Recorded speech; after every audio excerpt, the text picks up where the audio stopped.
কম বয়সতে বিয়া দিয়া ব্যক্তিসকলৰ বিৰুদ্ধে বা বিয়া কৰোৱা ব্যক্তিসকলৰ বিৰুদ্ধে আমি আকৌ এবাৰ ব্যৱস্থা হাতত লম মই ডিজিপি মহোদয়ক ইতিমধ্যে নিৰ্দেশ দিছো যে প্ৰাথমিক সমীক্ষা আপুনি আৰম্ভ কৰক নৱেম্বৰ ডিসেম্বৰ মাহত আমি আৰু এবাৰ ব্যৱস্থা হাতত লব লাগিব ইণ্ডিয়ান চাইল্ড প্ৰটেকশ্যন এই সংস্থাটোৱে অসমৰ 1032খন গাঁৱত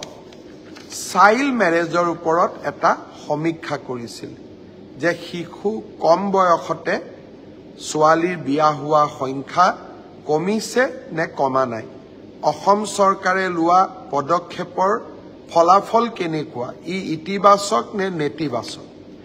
আপোনালোকে জানি ভাল পাব এই ইণ্ডিপেণ্ডেন্ট গ্ৰুপটোৱে 20খন জিলাৰ 1132খন গাঁৱত সমীক্ষা কৰিছিল তেখেতসকলে আজি প্ৰতিবেদন ৰাষ্ট্ৰজুৰি প্ৰকাশ কৰিছে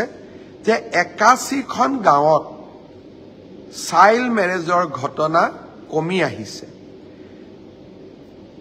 তেওঁলোকে 600খন গাঁও আবিষ্কাৰ কৰিলে বিচাৰি পালে য'ত এটাও চাইল্ড মেৰেজৰ ঘটনা 21 চনৰ পিছত হোৱা নাই আৰু তেখেতসকলে এইটো সমীক্ষাত কৈছে যে অসমৰ এই গাঁওসমূহৰ 98% ৰাইজে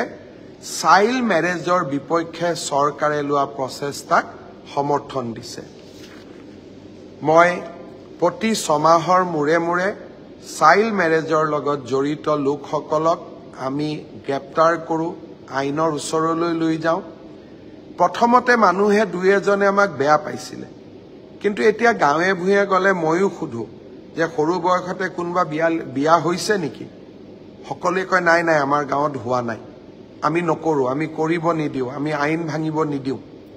আনকি সংখ্যালঘু গাঁওসমূহতো এই কণ্ঠ মই শুনিবলৈ পাওঁ অৱশ্যে আমাৰ যি প্ৰচেষ্টা সেই প্ৰচেষ্টা অব্যাহত থাকিব আমাৰ টাফ একশন কঠোৰ পদক্ষেপ চলি থাকিব নৱেম্বৰ ডিসেম্বৰ মাহত আমি আৰু এবাৰ এনেকুৱা শিশু